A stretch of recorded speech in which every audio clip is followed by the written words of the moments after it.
末日降临，全球冰封，各种生物大面积的灭绝，就连人类也在这场灾难当中死掉了50%以上。末日5年死亡的我，居然重生回末世开始的1个月前，并且拥有异世界空间，怎么回事？末世5年，我不是被那些禽兽邻居们给杀死了吗？回过神之后，开始打量周围的一切。这个地方他并不陌生，是他自己的房子。打开自己的手机看了一眼，上面显示着时间11月11日，距离末日来临还有整整1个月。看样子我是重生了。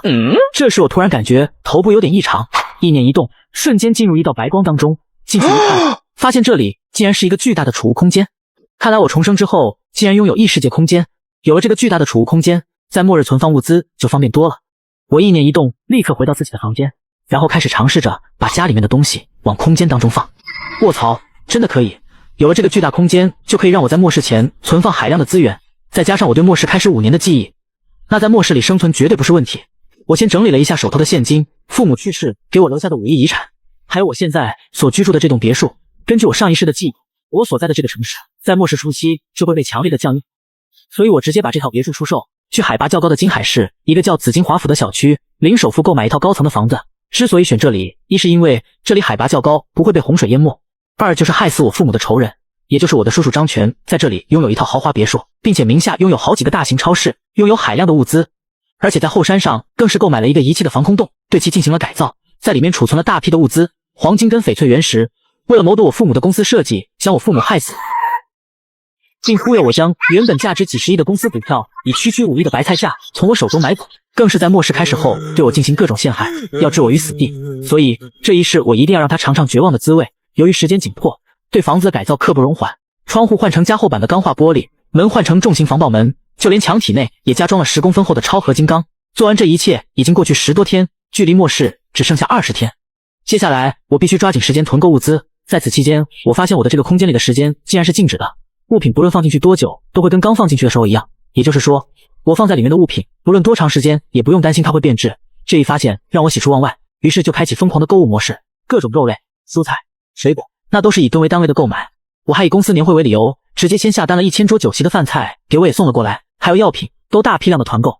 这些在末世当中都是最稀缺的东西。为了避免麻烦，我特意作为一间仓库，先把运来的物品集中到仓库，再统一收纳到空间当中。期间我特意去了一趟漂亮国，采购了一批众生平等器，来应付一些末世初期的麻烦。而时间也随着我一天天的忙碌中飞快的度过，转眼便来到魔世开始的最后一天。看着已经改造完的房子，还有我储藏的足够我用好几辈子的物资，我紧张的心情也得到缓和，准备休息一下，等待末世的降临。半夜忽然被一阵雷声惊醒，我起身往窗外看了，外面下起了倾盆大雨。末世开始，根据上一世的记忆，在暴雨开始8个小时后，雨量会有一个爆发式的增长。不到1天的时间，整个城市排水系甚至瘫痪，一些底层的建筑就会被淹没。我所在的小区虽然地势偏高，但也会被淹个300。降雨更是在之后几天疯狂的增长，直接淹到18楼。所以趁现在降雨做掩护，我决定先去给我的这位叔叔一个惊喜，把他储藏的物资全给收了。我开车来到他名下的超市，直接撬门进入的仓库，这里存放着数不清的生活物资，我将它们都收进我的空间。随后我又用同样的方式扫荡了他余下的几个超市和百货商场，一根毛都不给他留下。根据上一世的记忆，距离这里大概20公里处有一个大型国际集装箱中转库，里面的物资更是数不胜数。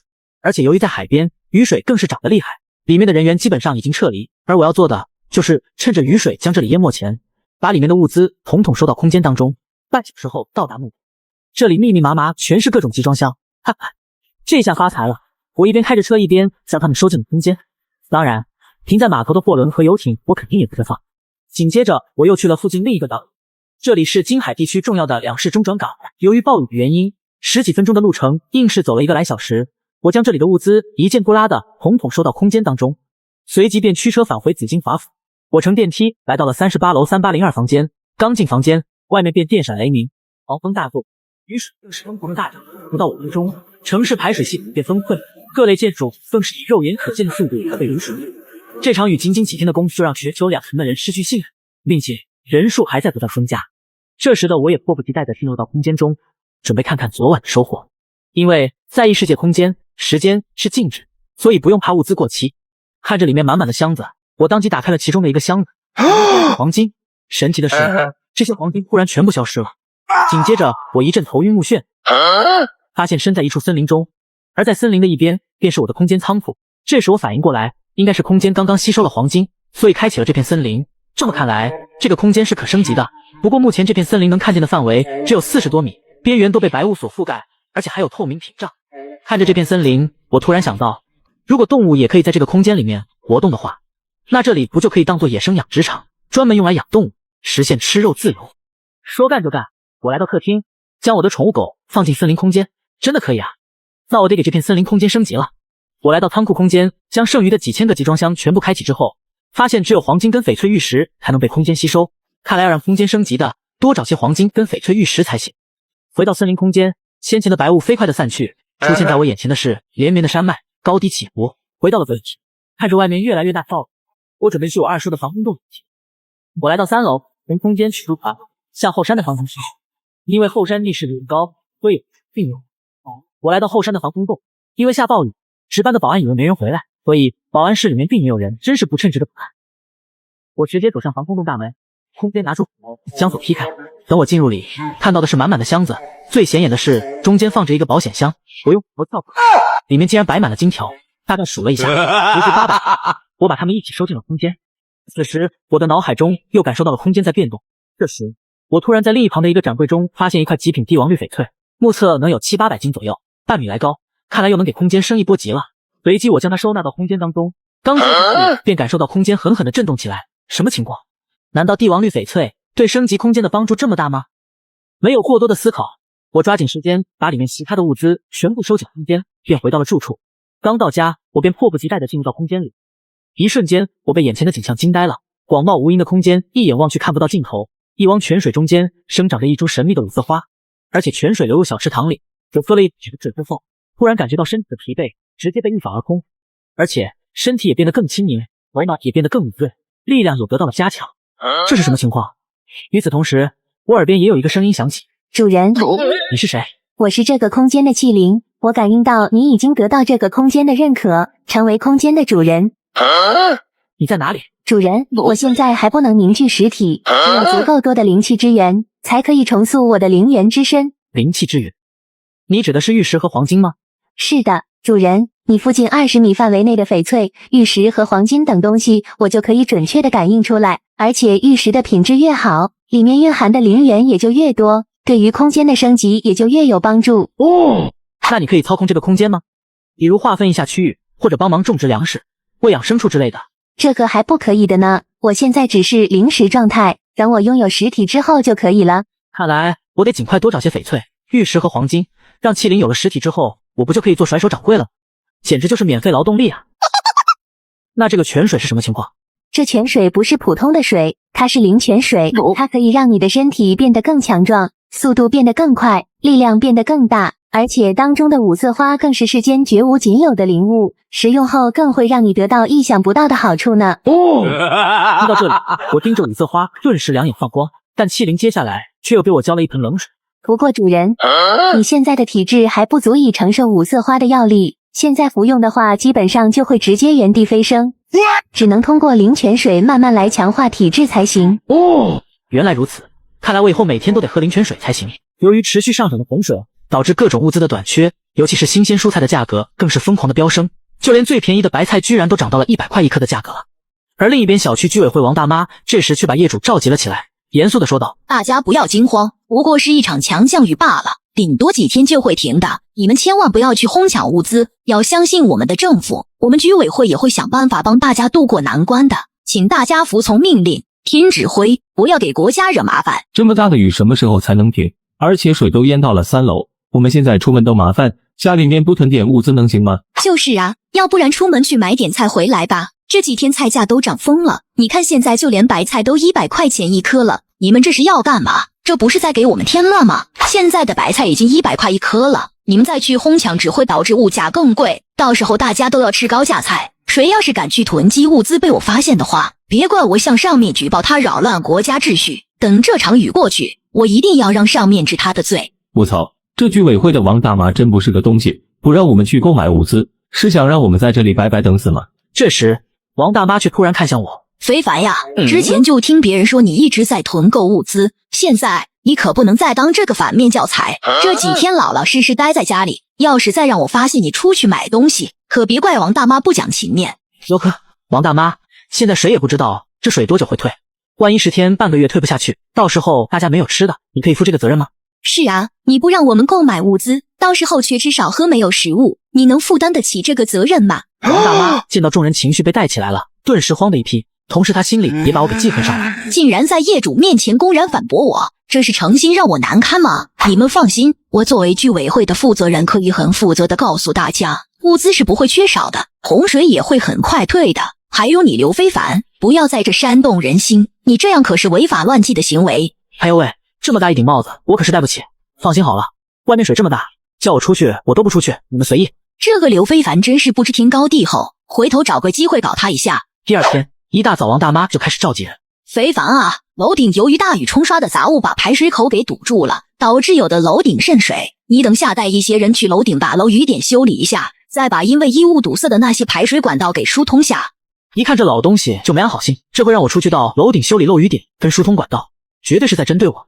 下这么大的雨，你让我带人去外面的楼顶，一会就会被淋透，就算想要修理，也要等到雨停了再去。对啊，何况还有这么大的雷，这时候去楼顶说不定就会被雷给劈到，怎么敢出去？你们这是什么态度？让你们出去修理又不是为了我，还不是为大家着想吗？你们都是年轻力壮的小伙子，遇到灾难不主动出手为人民服务，都想着逃避，怎么行？非凡，我以居委会的名义命令你必须要出去修理，现在正是用到你们的时刻，我们一定要团结起来，听从组织的指挥。谁要是敢带头反对我，那就是反对组织的领导，等到洪水结束之后，一定会被组织清算。哟呵，王大妈说的对啊，既然是为了大家，你们居委会的人应该带头出去才对吧？而且要说年轻力壮，咱们小区里面那么多人，你为什么只喊了我们几个？是不是觉得我们好欺负啊？那些社会人和富二代也不见你艾特一句，怎么遇到他们你就屁都不敢放啊？就是找的全都是我们这样的老实人，你怎么不去找高启强跟老莫那样的土豪啊？清理排水口杂物是公共服务，也是为了大家着想，某些人就斤斤计较那么点小事，没有一点的奉献精神，这样的人简直就是我们小区的害群之马。我不想干就不干呗，有的是人干，大家的觉悟可比你高多了。还有，我不是针对某些人搞特殊，只是觉得没必要一个个艾特罢了，希望你们弄清楚，不要自误。哟呵，王大妈，既然你这么有本事，那去叫高启强和老莫过来啊。王大妈眼看拿我们没办法，只好硬着头皮打了电话过去，而且还客客气气。你好，我是居委会的王大妈，希望你可以带上工具一起出去清理一下机物堵塞的管道。我去清理？我清你个头啊！是不是瞎？没看到外面还下着那么大的雨吗？你脑子是不是有病？有病去医院看看去，别在这里狗叫，再打电话给老子，老子弄死你信不信？没办法，王大妈只好又硬着头皮给另一个土豪打去了电话。你好，我是居委会的王大妈，希望你可以带上工具一起出去清理一下排水口的杂物。什么？你让老子自己去清理杂物？老子每个月交的物业费是喂狗了吗？没有老子的钱，你们这些居委会的人都得饿死！天天拿着业主的钱作威作福，还把自己当主人了，搞笑呢呀！什么跟大家一块？我能有今天，靠的是父母和家族的能量，跟你们这些穷逼能一样吗？要清理你就自己出去清理，拿着我的钱还过来指使我，你脑子是进水了吗？赶紧给老子滚！显然又遇到个硬茬子。经过2次失败的通话，王大妈的话也成了狗屁，再也没有人搭理了。王大妈已经要气死了，不过她心里面却没有敢生高启强和老莫的气，而是生我们的气。都是刘非凡这个搅屎棍坏了我的好事。刘非凡，你是不是存心跟我过不去？你说说你到底想干什么？我让大家出去修理，是不是都是为了大家？这下子好了，大家都不干了，难道我们就要一直干等着吗？哟呵，你少给我装蒜，自己就是个欺软怕硬的东西，被人家骂的屁都不敢放一个，却跑到我这来找存在感。告诉你，爷爷，我也不是好欺负的，再给我狗叫，小心我弄死你！刘非凡把王大妈的性格拿捏得死死的，这就是个欺软怕硬的东西。果然，当听我说出了这一番狠话之后，直接把王大妈吓得不敢说话。既然明的不行，那就来暗的。好汉不吃眼前亏，等以后自己靠着居委会的身份好好刁难他一下，比如说发生活物资的时候故意卡着不给他，又或者有什么好的社区活动不告诉他。小子，我有的是办法弄你，早晚有一天你会过来求我。由于洪水的原因，城市已经停水停电，陷入一片黑暗当中。随着时间的推移，食物和水都在不断的变少。由于食物的短缺，一包普通的泡面居然买到了1万的天价。这些状况早已被我提前预料到，已经做好了万全的准备，所以并不受影响。闲来无事的，我刚打开手机，就看到小区业主群早已炸开了锅。你们家里有电吗？我家停电了。我们家也没电啊，而且自来水也停了，这到底是怎么回事？对啊，我们家也是没水没电啊，这都好几天了，储备的淡水跟食物也快吃完了，这日子可怎么过？官方这个时候怎么不出来管一管了？再继续这样子下去，恐怕要被饿死了。这个时候，小区业主一个个纷纷开始艾特起了王大妈。王大妈，之前你不是说几天就会结束的吗？对呀，还不准我们出去买食物，我就是听信了你的话，才没有出去买物资。我的食物现在都吃完了，你说该怎么办？你说的上面会过来救我们，到底是什么时候？你倒是说句话啊！面对邻居们的质问，王大妈心里面也是一片焦急与恐慌，因为她的内心比邻居们更加的害怕。业主们现在还不清楚自己将要面对什么，可是王大妈通过居委会早已提前得到了消息。王大妈，现在全球都因暴雨导致水位上涨，而一些地势低洼的岛国已经被洪水淹没。这场降雨可以说是几百年来都难得一遇的灾害，我们迎来的可能是一场全球性的灾难。现在官方已经做了最大努力的支撑，但是我国10几亿人口根本不可能顾得过来，而且国内几个储粮的大省也是重灾区，接下来想要活着的话，只能靠自己。现在开始一定要多囤物资，尤其是淡水跟食物。听到这里，王大妈直接被吓得不轻，更不知道该如何向各位业主交代。思索一阵，突然有了主意，随后便拿起手机开始在业主群里面发话。各位，灾难只是暂时的，洪水也会很快退去，断水和断电并不可怕，放心。刚接到通知，官方已经出手救援了，所以从现在开始，我们要团结起来。我们居委会将会收集每一户手头的物资，集中起来进行统一分配。刘非凡拿着手机，静静地看着王大妈发的消息。上一世王大妈就是用这种卑鄙的手段，从别人手里骗走了不少物资，并且凭这些物资笼络了一批人，作威作福。我就等着你们狗咬狗！经历过末世的我，深知末世中人性的可怕。末世生存守则就是武器跟食物只能掌握在自己手里。时间不长，王大妈便带着人开始挨家挨户的收集物资。总会有一些胆小的，因为畏惧而听从王大妈的话，把物资给她。终于有一些人被逼急了，开始问候起来。王大妈，现在洪水一直不退，我们根本没办法出去，各家各户的东西自己都不够吃，你还要收集起来统一分配，这像话吗？对啊，这几天大家的日子都不好过，省吃俭用留下点物资，你却要收起来，这有点不像话了吧？我说过了，现在是非常时刻，我们要团结起来，你们不用担心，只是把物资集中起来统一分配而已。这种时候许多人家都没有吃的，你们就那么自私吗？你们不为自己的邻居们多想想吗？有些人家里面囤了物资，而有些人家里却缺少物资，所以家里缺少物资的人自然就站出来支持王大妈。就是啊，大家都是邻居，这种时候互相帮助一下怎么了？不就是一些吃的喝的吗？平日里大家又不是买不起，也就是这2天情况特殊罢了。王大妈收完这边的物资，转头便打起了刘非凡的主意。非凡啊，前几天你囤了不少的物资，现在家里肯定有不少食物吧？现在大家遇到了麻烦，该你发挥贡献精神的时候了。你放心，等到洪水过去，我肯定会上报组织给你记大功，大家也会记着你的好。上一世我就低估了人性的险恶，本想着能够卖给邻居们一个大人情，就把自己囤积的物资拿出去了一些，可是结果非但没有被感激，反而是让他们以为我家中还有大量的物资，直接破门而入，把我的物资哄抢一空。这个姓王的老女人非但没有阻止，反而加入到哄抢当中。哦，是吗？王大妈，我家东西也吃完了，你到时候收集到物资，麻烦也分我一点。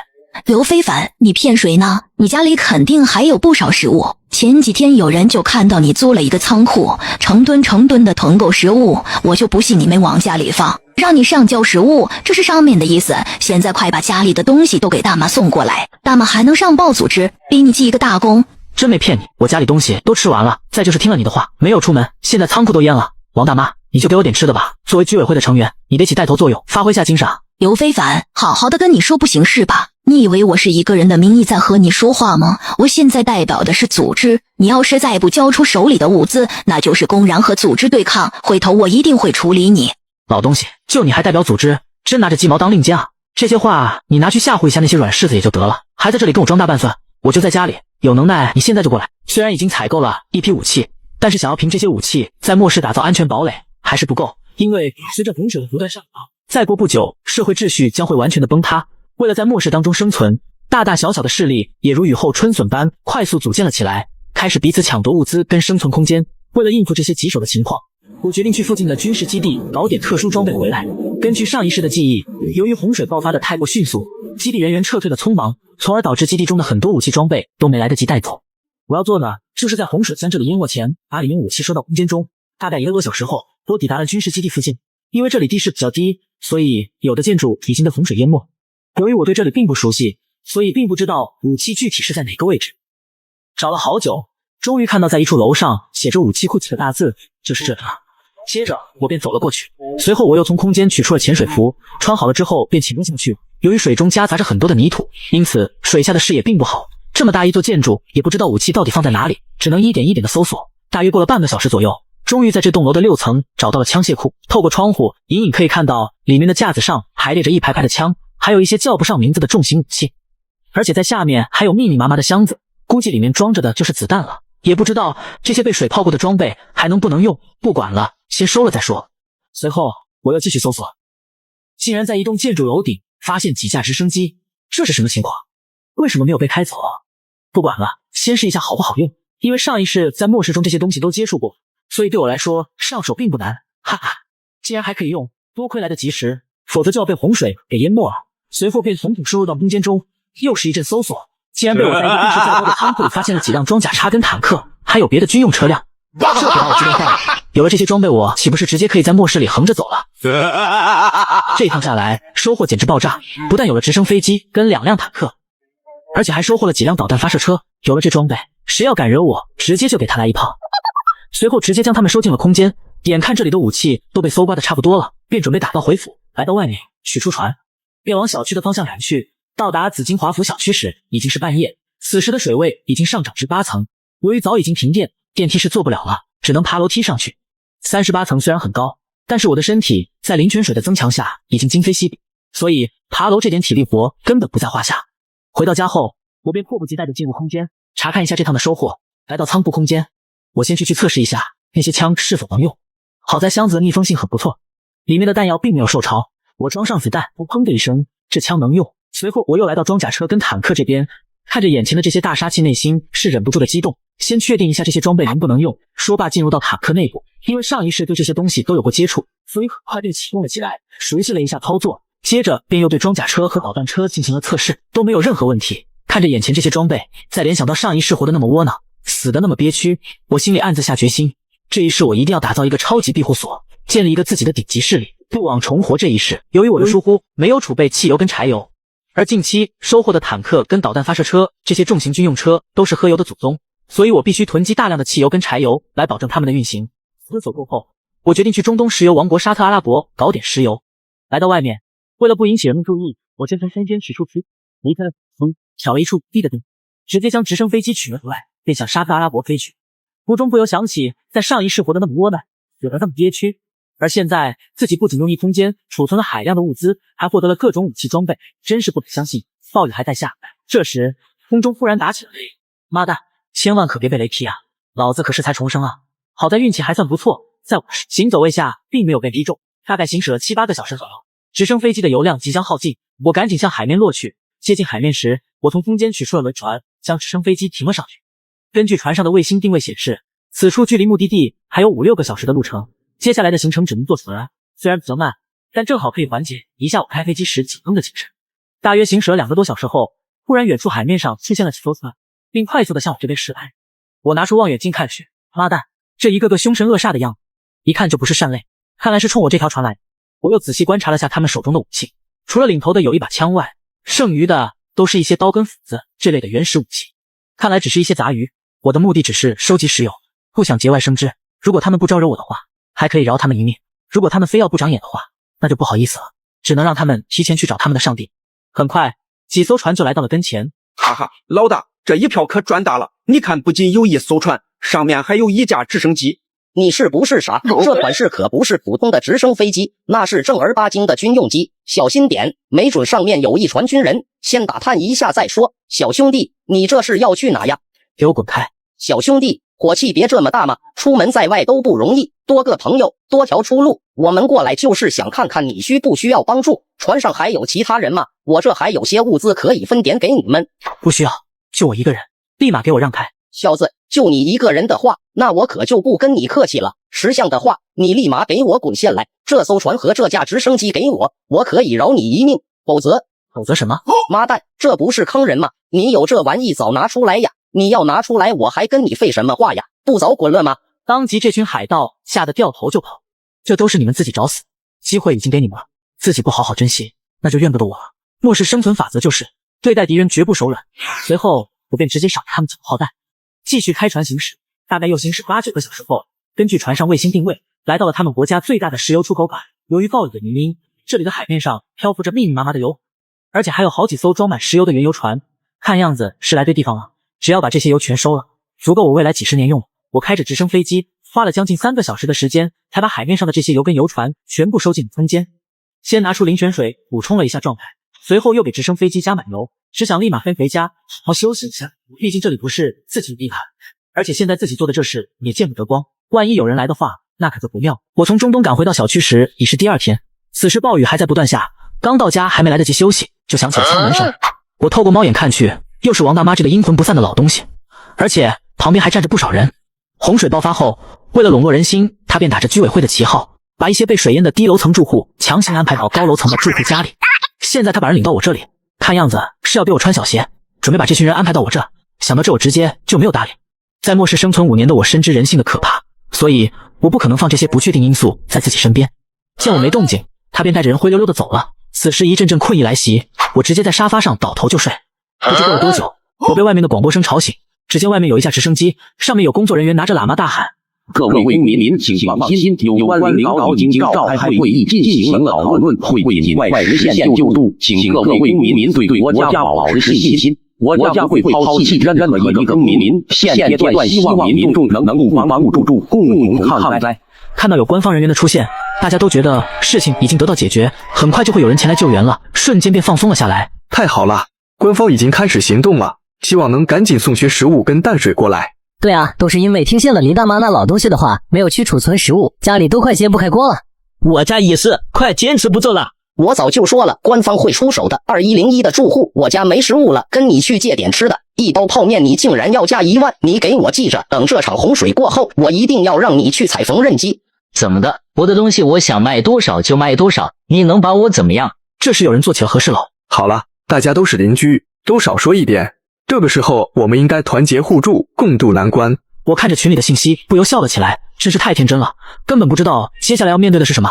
现在的灾难是刚开始，虽然有了官方的答复，但是远水解不了近渴，而且还只是口头答复。一些没有食物的人看着水面漂浮着的食品，纷纷开始拿出橡皮艇或者自制木筏去捞食物，更有甚者为了食物开始大打出手。你们赶紧给我滚开，这些东西我们鳄鱼帮要了。你们不要欺人太甚，这是我们先过来的。先过来的又能怎样？识相的赶紧给我离开，否则我就不客气了。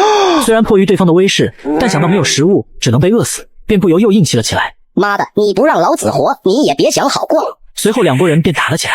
这种事情在末世很常见，这里也不过是众多事件里的一个缩影，而且越往后也只会愈演愈烈。这时王大妈又带着人过来撬我的门了。非凡，是这样的，政府虽然说会有救助，但是也不确定什么时候来。现在很多人都断粮了，所以我想组织大家出去打捞食物。现在外面很多人都在打捞，如果晚了的话可就没有了。我扫了一眼他身旁的那些人，都是他拉拢的那些，估计真的打捞回来也只会进了他的口袋。想到这里，我直接变道，我不去。刘非凡，你这是什么态度？怎么老是唱反调？让别人赞助你家你不肯，现在让你一起去打捞食物，你也不去，你是食物多的吃不完吗？既然这样的话，你就拿出来给那些断粮的人。老东西，老子有没有食物是老子的事，不用你在这指手画脚。还有就是以后别再过来烦我，我没有那么多时间跟你浪费。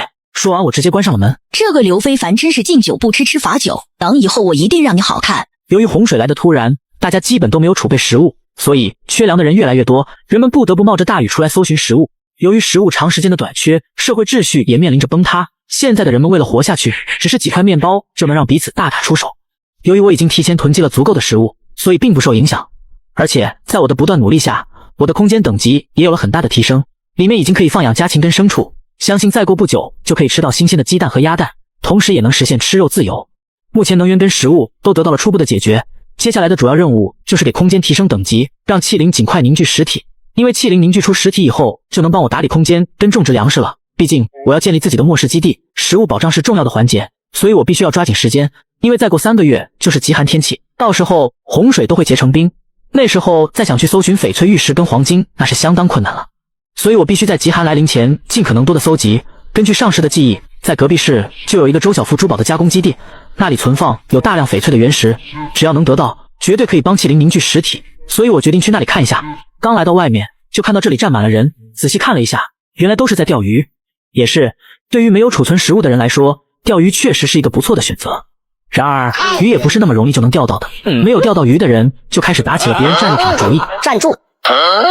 你要干什么？为什么拿我的鱼？这是我好不容易钓到的。兄弟，你钓鱼技术这么好，肯定也不缺这几条，你就把这几条鱼给我吧。我已经好几天没吃东西了，实在饿得受不了了。你饿不饿那是你的事，我家里也早就没食物了，而且还有老人和孩子，也指望这几条鱼，你赶紧给我拿回来。我不管，现在鱼在我手上，那就是我的，你能把我怎么样？妈的，再给你最后一次机会，赶紧给老子拿过来。说了，在我手上的东西，那就是我的。你大爷的，敢跟我耍无赖，那我就给你长长记性。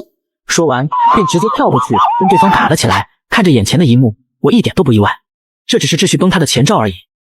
而随着食物的短缺，这样的事情也会越来越多。在末世里，只有你口袋里有粮，手里有枪，才有生存下去的权利，否则只能任人摆布，没有过多的停留。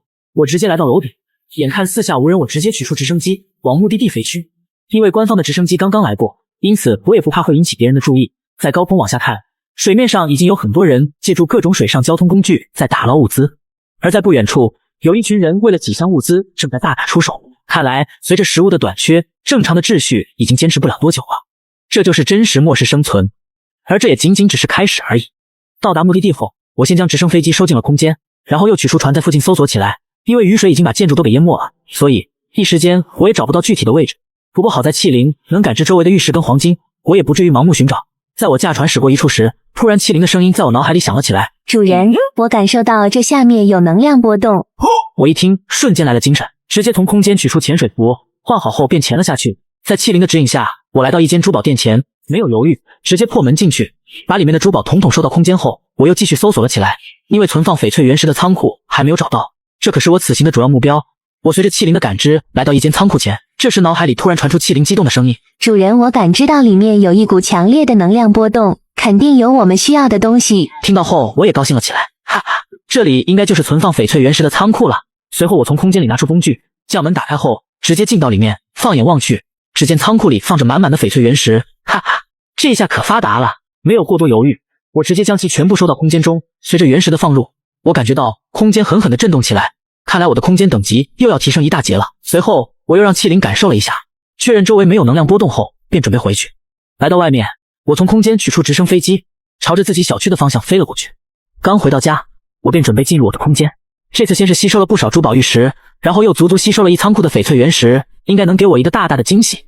果然，空间相较之前大了好几倍，而且气灵也已经凝聚了实体，看起来就是一只小猫，虽然感觉不出有什么特别，但看着挺可爱。主人，我现在已经凝聚了实体，以后就可以帮你管理空间了，既可以帮你放养那些牲畜，也能帮你开垦土地，种植蔬菜和粮食。太好了，那以后空间就交给你管理了。对了，主人，由于这次吸收了足够多的翡翠原石，空间等级也得到了飞跃式的提升，仓库空间那里的时间已经变成绝对静止的了，就是无论你放什么进去，它都会保持在那一瞬间，永远不会变。还有就是森林空间的时间流速提升了5倍，也就是说在森林空间的1个小时等于外面时间的5个小时，而动植物的成长速度也比原先快5倍。哈哈，那岂不是说在外界要几个月才能成熟的粮食，在这里只要1个来月就行？对的，主人。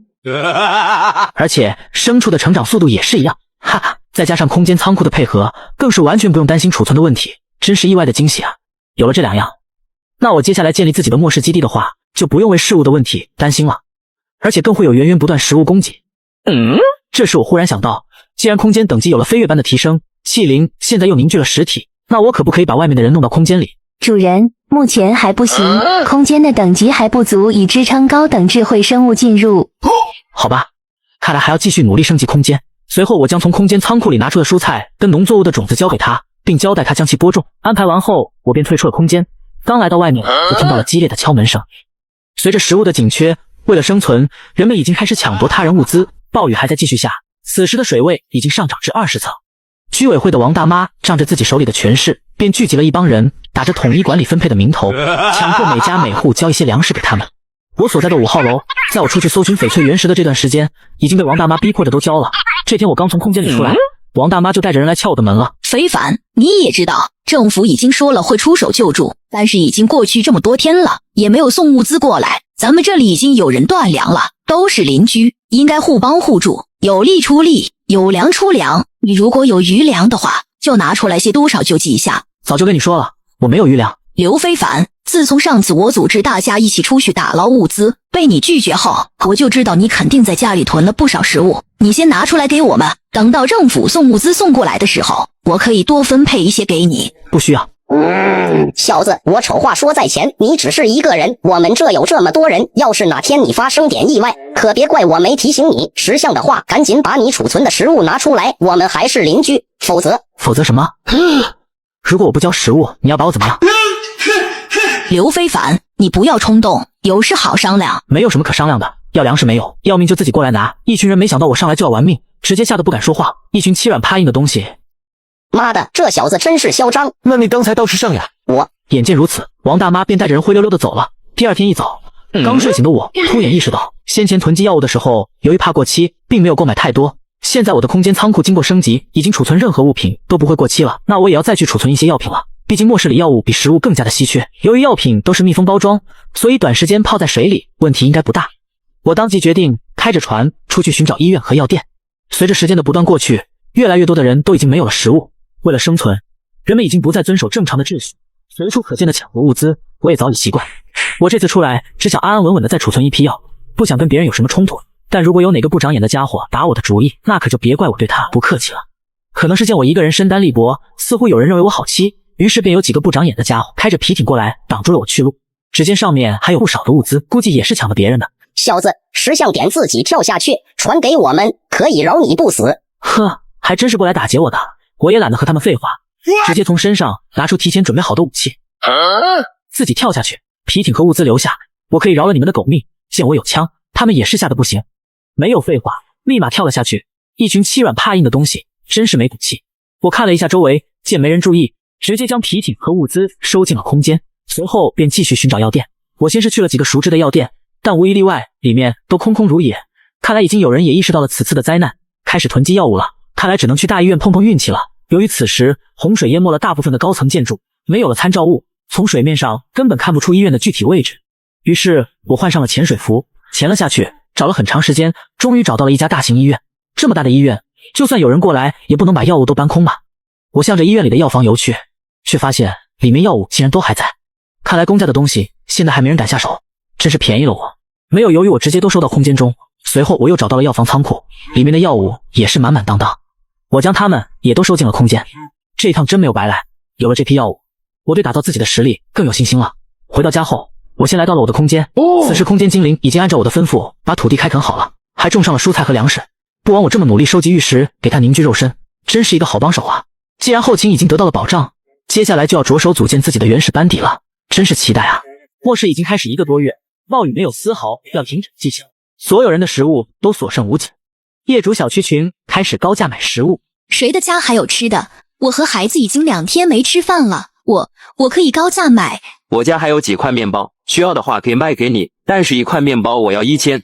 就在这时，我二叔的儿子刘浩直接对着手机说道：1块面包我出1万，大家手里有多少我要多少。刘浩的话直接让整个小区炸了锅。什么？1块面包竟然出价1万？我没听错吧？别这样哄抬物价，我有点害怕，这场灾难一定会过去的，真的没必要这样。1块面包出价1万，真以为是世界末日了？至于这么疯狂吗？老子我有的是钱，想出多少就出多少，如果有愿意卖，直接私信我。这是一位宝妈悲伤的拿着手机说道：你怎么能这样啊？我们家已经没有食物了，现在买食物就是救命，你怎么能这样哄抬物价？这时王大妈也跳了出来：刘浩，你这样恶意哄抬物价是违法的，大妈警告你赶紧收手，如果你再一意孤行的话，我就要汇报组织，让组织治你的罪。王大妈之所以在这个时候跳出来，并不是为了什么正义，而是她知道，如果食物都被刘浩买走的话，她就没办法再打着统一管理的名头收食物了。你个老东西，少出来多管闲事，小心我收拾你！现在我出的就是这个价格，有能力你们就出更高的价格，愿意卖给谁是他们的自由。欺软怕硬的王大妈直接背对的不敢回话，而无奈的宝妈只好在群里求助，请大家帮助一下我们。我女儿才出生5个月，我几天没吃东西了，实在没有奶水喂养她了，我们俩都快饿死了。最终，女人通过卖惨赢得了同情，得到了少量的食物，而刘浩也已凭着超能力从邻居那里买到了不少食物。卖掉食物的邻居还在笑刘浩人傻钱多，但是不久之后，他们就会发现现在的行为有多么的愚蠢。这不是卖食物，这是在卖自己的命。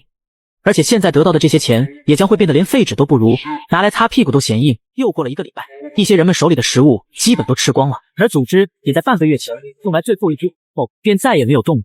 人们也终于意识到，面对如此大规模的灾难，组织再也无能为力，想要生存下去只能靠自己。此时的王大妈也彻底撕去了伪装，从原先的强迫邻居主动交粮，直接变成强行闯入居民家中掠夺食物。你不能把所有的东西都拿走，这是我们仅剩的食物了，你们都拿走了，我们还怎么活？那是你的事。说罢便要转身离开。你们这群狗东西，给我把食物放下，不然我就杀了你。哟呵，还敢反抗？那凉快哪待着去吧。随后一脚将其踢倒，居民都被逼得开眼，而我此刻却在家中享受着难得的安静。因为前段时间他们找我麻烦的时候被我吓退，所以一直没敢来找我。现在小区里已经形成了3股势力，分别是王大妈带领的居尔帮、高启强的强盛帮，再就是我那二叔带领的一股势力。没想到被我开局偷家后，他靠着手下的人和资金又囤了一仓库的物资，还真让我有些意外。努力囤吧，我有必要再让你体验一下绝望的感觉。随后我也意识到是时候开始组建自己的班底了。思忖间，一个名字出现在我脑海，秦学兵，我的保镖，原本是一名特种兵，后来因伤退役，被我父亲聘来成为我的私人保镖，而且跟我的关系很不错。上一世在末世里也给了我很大的帮助，是个值得信赖的伙伴。这一世我要建立末世基地，这人必然要收到麾下。末世前我已经提前提醒过他囤积物资，而末世的开始的前几天也和他有过联系，知道他住在哪里，所以当即就准备出去找他。而此时秦学兵这边，秦学兵，我知道你家里储存了不少物资，现在大家都缺粮，你还是乖乖的拿出来给大家分一下最好，否则可别怪我们不客气了。呵呵，不客气，物资就在老子屋里，哪个不怕死的，赶上来试试。小子，我知道你很厉害，但是我们这么多人，你只有一个人。是吗？那就上来试试。小子，这可是你自找的。说罢双方便打了起来，而我也在随后赶了过来。没有犹豫，直接掏出枪。都给老子住手！竟然是枪！滚！哎，说罢一帮人连滚带爬的逃离了现场。随后我便朝王学兵走了过去，并说明了此行的来意。兵子，我打算建立自己的势力，现在正缺人手，有没有兴趣来帮我？凡哥，我以后就跟你混了，有事你随时吩咐。随后我们将他那里的物资打包收拾好后，便回到我的住处。刚上楼就看见一群人围在我的门前，打算强行进入。妈的，既然你们自己找死，那可就别怪我了。随着雨水的不断上涨，食物也变得越来越难以获取，越来越多的人为了食物开始加入王大妈的队伍，对周围的邻居进行抢劫。随着队伍的不断壮大，王大妈便又开始打起了我的注意。现在这栋楼里除了刘非凡，别的人手里的食物都被我们搜刮了一遍，基本没剩多少了。我今天又去楼下搜了一遍，连根毛都没找到。也就是说，在这栋楼里只有刘非凡那里还有食物。对，这场大雨开始前我就看到他在囤积食物，还是一卡车一卡车的买，所以他家里肯定有大量的食物，只要把他拿下，他那里的物资绝对够咱们度过这次灾难。哈哈，前面这小子还那么嚣张，这次我一定要给他点颜色瞧瞧。说完便带人来到我家门前，他们先是找了一个锁匠尝试着开锁，但锁匠鼓捣了一阵便道：他这门上安装的是特制的锁，我没办法打开。滚开，没用的东西，让我来。随后就打算强行开门，而我也在此时赶了回来，刚好撞见这一幕。你们在干什么？非凡，你别误会，我们是因为这几天都没看见你，怕你在家出什么意外，所以打算进去看看。哦，是这样呀，我没事，你们可以回去了。非凡，还有一件事，水灾已经这么长时间了，我们楼里基本都断粮了，所以我们已经组建了一队人专门出去打捞物资。为了确保我们的人员有体力出去打捞食物，我们楼的食物都交给我，由我进行统一分配，而且楼里的居民都很同意我的做法。现在就差你一个人没有交物资了，所以我希望你能好好配合。看着王大妈这恶心的嘴脸，我也懒得再和她废话，赶紧给我滚开。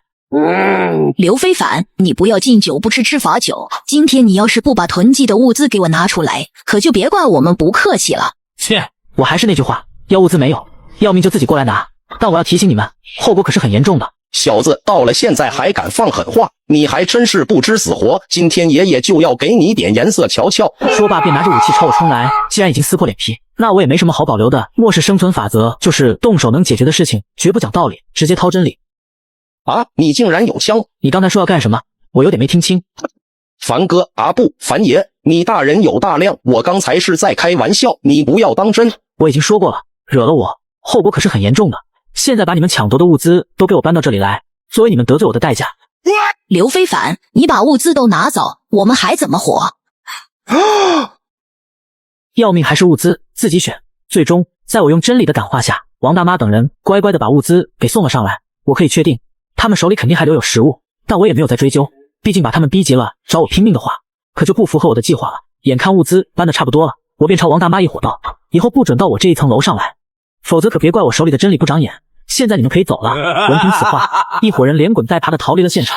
今天所发生的事，随后便在我们这栋楼里传开。而那些长期被王大妈欺压的人，纷纷有了来投靠我的想法。随着灾难的持续进行，此时的金钱已成废纸，而食物也已经极度匮乏。被我教训后，王大妈自知不是我的对手，转头便与李宏远勾结在了一起，准备利用李宏远对付我。身为混混出身的李宏远，在失去正常秩序的约束后，行为更加的丧心病狂。在抢夺物资的时候，一言不合就开枪杀人，并用尸体威慑其他业主，更是在群里威胁道：“现在局势这么困难，大家伙都是为了活命，我也不想再动手杀人，咱们以后也可以和谐的相处，只要你们在我们需要的时候可以无偿提供一点食物，我保证大家可以平安无事。”然而，这只是李宏远为了稳住其他业主说的一些谎话罢了。就在当天晚上，他的手下就来到一个女人家门前。这家的小娘们我已经盯了好几天了，说什么今晚也要把她上了。我也一样，那长相，那身材，那天只看了一眼就把魂给我勾走了，今晚一定要玩个够。随后便打算破门进去，而房间里的姜岩透过猫眼看到了这一幕，被吓得瑟瑟发抖。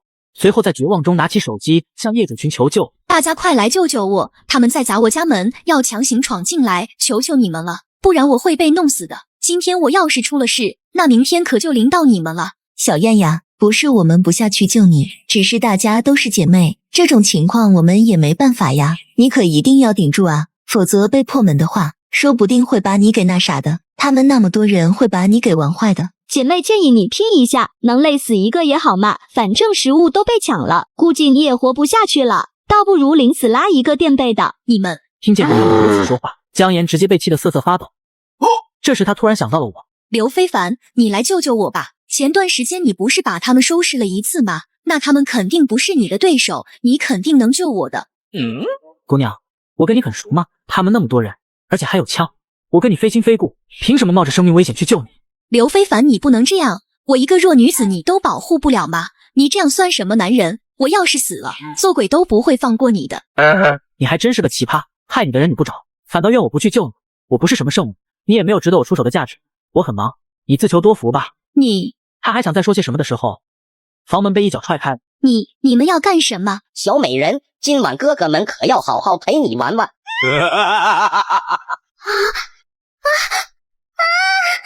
一边，我被其他人拉入另一个群。非凡，现在外面太危险了，李宏远跟王大妈他们已经联手，早晚会抢到我们身上来。我们大家现在必须团结起来。哦，你有什么想法？你们只有2个人，先前你还得罪过王大妈，现在他和李宏远联合在一起，不光有人，还有枪，所以你现在的处境非常不安全。那你打算怎么办？现在大家分散着住，实在是太危险，所以我们决定搬到一起，这样即便李宏远他们要动我们，也要好好考虑一下。怎么你以为多几个人就能挡住李宏远手里的枪了？此时他身边另一个人插话道：“我们联合在一起，最起码他们会有所忌惮，只要我们能找到一个好的据点，在里面死守，他们就不能拿我们怎么样。非凡，正好你家经过改造，而且你还有大量食物，所以只要让我们搬进你家，咱们一起绝对可以对抗李宏远他们。”切，还真是打得一手好算盘，跟我在这玩空手套白狼，我不需要。我现在过得非常舒服，我这地方小，养不了你们这些大神，你们还是找别人合作吧。刘非凡，现在大家都是一条绳上的蚂蚱，你可不能目光那么短浅啊。这时另一个群成员也说话了：“你不要以为我们是在占你的便宜，实际上大家在一起也是在变相的保护你啊。”哟呵，还保护我？就凭你们几个也配？以为自己是什么东西，还真有脸说出口。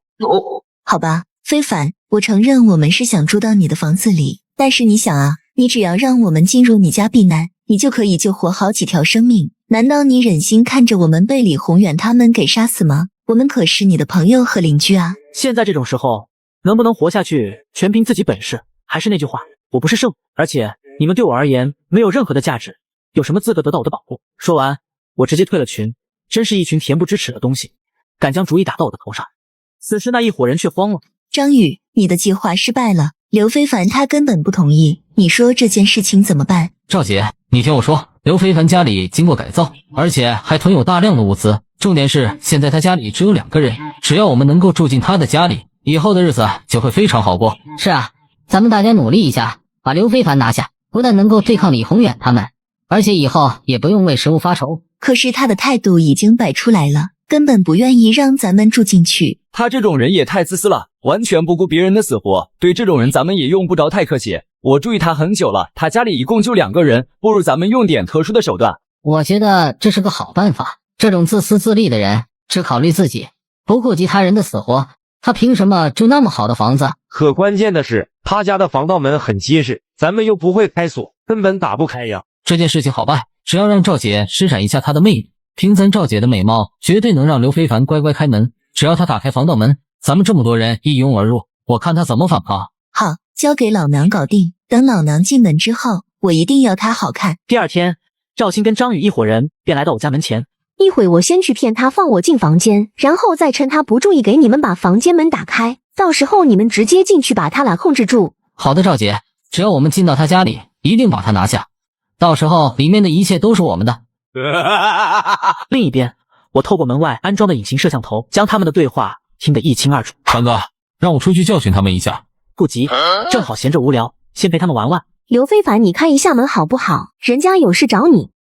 什么事？非凡，你也知道，王大妈因为上次被你教训后，已经与李宏远联合在了一起。本来他们只是抢夺物资，但自从他们勾结在一起后，已经不光局限于抢夺物资了，还会杀人劫色。咱们楼里已经有好多人遭到他们的毒手了。你的意思是，这一切都是我造成的，特意过来埋怨我吗？不，非凡，你误会了。人家想说的是，现在这世道这么乱，人家又是个女孩子，自己一个人住真的很危险，所以人家想能不能搬过来跟你一块住。哦，那我倒要看看你有什么本事了，值得我保护。非凡，你真坏。这样吧，只要你同意让人家搬进来，人家什么都听你的。小子，先让你嚣张一会，等你落到我的手里，有你好看的。哼，这个恶毒的女人，真以为我这么好骗？那我问你，会洗衣做饭吗？能出去寻找物资吗？这也不会，那也不会，我要你这个废物有什么用？赵鑫直接被我骂傻了，愣了好一会才回过神来。刘非凡，你竟敢耍我，我要杀了你！看到我关门后，张宇他们再也忍不住了，直接走了过来。刘非凡，你这个狗东西，赶紧给老子滚出来！我们让赵姐过来和你商量合作，你怎么能这么欺负人？哟呵，来这么多人还都藏在暗处，是来跟我谈合作？我看明明就是想合伙抢我的房子，被我识破，还有脸在这里狗叫，真是笑死爹了！告诉你，老子就是耍你，有能耐你打我啊！我一定要杀了他。刘非凡，我们真的没有恶意，只是想和你谈谈，但是你只想戏耍我们，这就有点过分了吧？牛逼啊，脸皮厚到这种程度也是没谁了。你先骗我进到我的屋子里，再偷偷给他们开门，然后让他们进来把我拿下。下一步应该就是把我嘎了，或者是把我赶出去，让我自生自灭。然后你们就可以安心的主宰我的房子里，用着我囤积的物资，是这样吧？眼见被我识破，张宇直接愤怒的道：刘非凡，再给你最后一个机会，立马开门放我们进去，否则后果可不是你能承受的。我承受不起，那我倒要好好见识下了。非凡，我们真的不会伤害你，我们只是想和你住在一起，共同面对灾难，到时候我们都听你的，让你住主卧，房子你也随便使用。你的脑子是进屎了吗？房子本来就是我的，用得着你来分配吗？看你真是病得不轻，老子已经没心情陪你们玩了，赶紧给我滚！闻听此言，几人便聚在一起。怎么办？刘非凡铁定不会开门，而我们也不会开锁，看来只能撬门了。但要是我们砸门的话，万一闹得动静大了，把李宏远他们引来，可就麻烦了。要不我们先撤？怕什么？这里可是38层，就算李宏远真爬上来，我们也能提前发现。到时候我们直接回家。现在主事先搞定这个刘非凡。我同意。看情况，他似乎已经提前知道了这场灾难，早就做好了准备。如果真是这样的话，这刘非凡就更可恨了。明知道灾难要来了，但只顾自己，没有提前通知我们。现在说这个已经晚了，现在立刻回去寻找合适的工具，准备破门。随后几个人围在一起嘀咕了好一会儿，便离开了。而我跟秦学兵正通过监控看着他们。斌子，咱们现在要组建势力，正好借这次机会看看楼里到底有多少不稳定因素，一次性给解决。凡哥，还是你考虑的周全。过了一会儿，张宇他们几个人便回来了，只见他们手里拿着大锤跟斧子等工具，直接开始砸门。但忙活一段时间后，他们发现门一点变化都没有。妈的，这门到底是什么做的？咱们砸了这么久，上面竟然一点痕迹都没有。这刘非凡真是畜生啊，竟然在房子上装这种门，看这样子，咱们再怎么忙活也不可能打开的。听到这话，张宇绝望了。好，既然我得不到，那你也别想好过。各位邻居，我是张宇。我发现刘非凡家中不光储存有大量的食物，还有不少的药品，而且他们只有2个人，大伙一块来他家门打开，他家的物资足够我们度过这次灾难。真是活腻了，敢去打劫刘非凡，他可是有枪的。切，别唬人了，在咱们国家普通人怎么可能有枪？那你说王大妈一伙是怎么被他们2个人教训的，还乖乖的献出了物资？王大妈那伙人就是一群欺软怕硬的东西，肯定是被他唬住的，他手里的枪也肯定是假的。我现在就在刘非凡家门前，已经砸了很长时间的门了。他要是有枪的话，早就出来了，但他到现在都没敢露头，所以我断定他手里的枪肯定是假的。大家快来，来晚了可别说我没给你们机会。很快在张宇的鼓动下，就来了不少人，直接加入张宇他们，开始砸我家大门。看到没有，斌子，末世里最危险就是人心，现在人来的也差不多了，该给他们一点教训了。给你们最后一次机会，赶紧给我滚！小子，拿把玩具枪吓唬谁呢？有本事你开枪呀！好，既然你这么想死，那就满足你。一声尖叫声传来。什么？你的枪竟然是真的？大家快跑呀！现在知道害怕了，已经晚了。然后继续开枪，随后又有几人拿到盒饭，剩余的人更是头都不敢回，玩命的跑，只恨自己少生了2条腿。张宇，都是你们害的，你不是说他的枪是假的吗？而且他一出来你就跑得那么远。我也不知道，我们砸了那么久的门，他都没敢露头。那为什么我们一过去他就出来了，而且只对我们开枪？你们几个人连点伤都没有，肯定是你们合伙设计骗我们过去，就是想杀了我们，抢夺我们的物资。小子，你们如此恶毒，那就别怪我们了。随后人群直接一拥而上，围住张宇几人开始暴力。另一边，我的手机突然收到一条语音：小心，李宏远要对你下手。